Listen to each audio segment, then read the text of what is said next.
On November 9th, 1989, thousands of East Germans gathered in front of the Berlin Wall to protest against their government. The citizens wanted the right to travel that was denied to them for over 28 years. That night, something remarkable happened.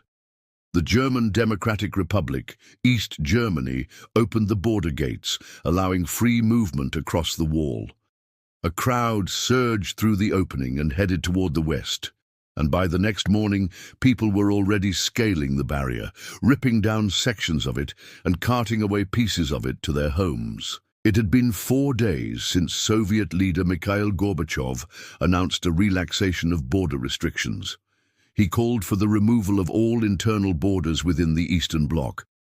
But it was not until the following evening that the East German government announced that citizens would be permitted to cross the border into West Berlin. The changes took effect immediately and without warning. As we know, this event marked the symbolic end of the Cold War. But did you know that before this moment there were several attempts to breach the wall? Let's find out how it began. Chapter 1. The beginning of the wall. In October 1961, the communist government of East Germany began constructing a barrier to prevent its citizens from fleeing to the west. By the time construction was completed 3 months later, the wall stretched 155 kilometers through Berlin and 430 kilometers around West Germany. It was heavily guarded with machine gun towers and barbed wire. Anyone attempting to cross over was met with deadly force. Between 1949 and 1961, about 3 million East Germans left the country, which was 2/3 of the population. Of those who crossed the border, many applied for asylum in West Germany and never returned. This mass exodus was devastating to the East German government because those who fled were typically younger and more skilled workers. Many of those who remained behind felt trapped. They could see the freedoms enjoyed by those in the West and resented their government's restrictions on their movement. To understand why East Germany constructed this barrier, we must look at the political climate after World War II. Germany was divided between the victorious Allied powers, France, Britain, the Soviet Union, and the United States.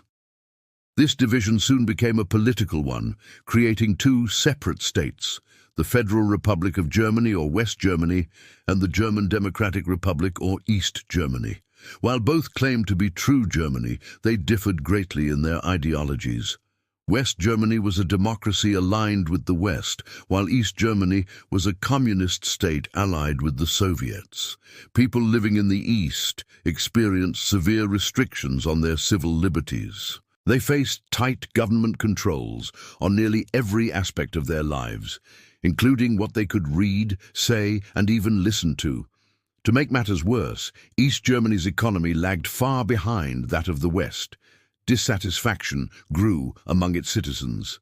By the 1980s, many East Germans were desperate to leave. However, crossing the border into West Germany was extremely dangerous. Those caught trying to escape were arrested and imprisoned. Still, people kept trying. Some walked across the border openly, others dug tunnels under the wall or hot air balloons over it. Chapter 2. Escape attempts. During the Cold War, thousands of people attempted to flee East Germany for West Germany. As mentioned, some simply walked across the border openly. For example, in 1964, a group of 17-year-olds decided to escape the communist regime. After planning for weeks, they headed to Checkpoint Charlie, a border crossing between East and West Berlin. They had decided to approach the guards and beg for asylum instead of trying to run across the border. The boys were taken into custody, but were later released and allowed to settle in West Berlin. Others used less conventional methods to get across the border. For example, Rudolf Czerny escaped in 1965 by digging a tunnel underneath the wall. With the help of his friends and family, he spent 18 months excavating a network of tunnels, leading to a home near the border. One night he crawled through one of the tunnels and emerged in West Germany. When the tunnel collapsed shortly after, trapping another man, Rudolf became the only person to successfully escape using this method.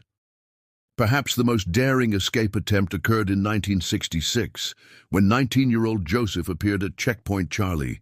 He drove a hot air balloon that was large enough to fit 4 people. After approaching the border, he unfurled a banner reading, "Open the gate."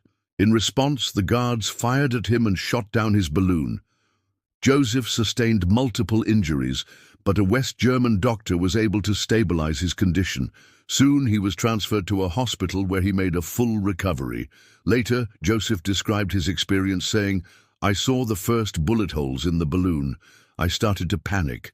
I tried to land, but the wind was too strong. I thought I would die.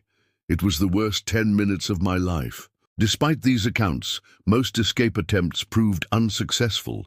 Those caught trying to flee faced imprisonment or even death. East German officials erected the Berlin Wall to stop this flow of refugees. It stood as a symbol of the Iron Curtain, an informal term for the boundary between the Soviet-aligned East and the Western nations. Measuring 155 kilometers long, it ran through Berlin and was patrolled by armed guards. Many East Germans considered the wall a physical manifestation of their government's oppression. Year after year, they dreamed of tearing it down. Chapter 3. The Fall of the Wall.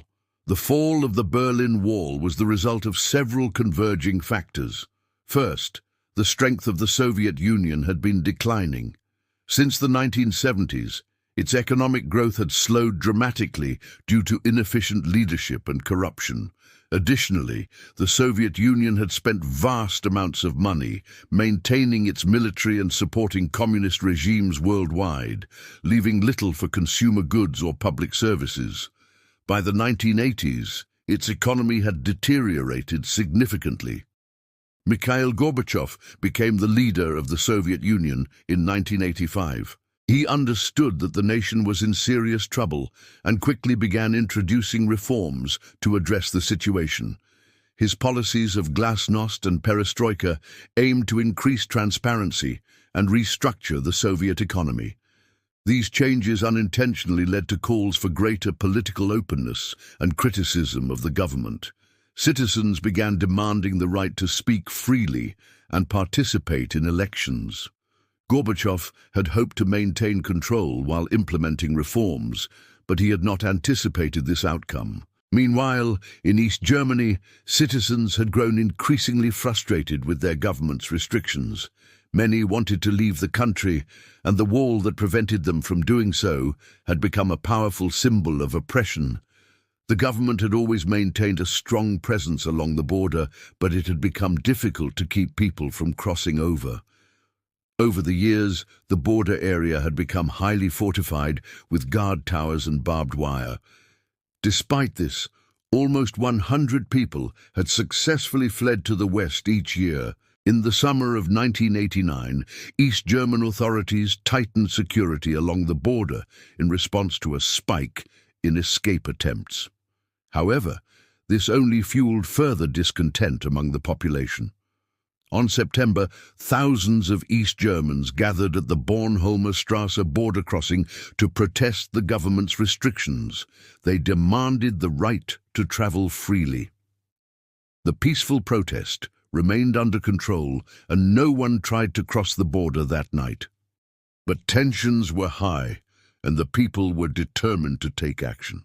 5 days later, on September, hundreds of East Germans gathered outside the building of the Socialist Unity Party, the ruling party in East Germany, demanding the right to travel. As the protest continued, more people joined the crowd. The government responded by sending in riot police, but they were unable to disperse the protesters. The demonstration remained largely peaceful, although some windows were broken and cars were overturned. On September, the government agreed to lift some of the border restrictions, but this did not satisfy the protesters. They continued to demand the right to travel freely. On October, East German leaders met with representatives from the other Soviet republics to discuss the situation. They agreed to allow citizens to visit relatives in other Eastern Bloc countries, but still refused to allow them to travel to the West. Over the next month, protests continued to grow in size and intensity. On November, a large crowd gathered at the Brandenburg Gate to protest the government's decision. Many people climbed onto the gate and tore down the East German coat of arms. The government responded by cutting off telephone service to the area and banning public gatherings. But these measures only served to enrage the protesters further. That night, thousands of East Germans gathered at the Bornholmer Strasse border crossing, demanding the right to travel. The government again sent in riot police, but they were unable to disperse the crowd. At midnight, word spread that the border was open and people began crossing over.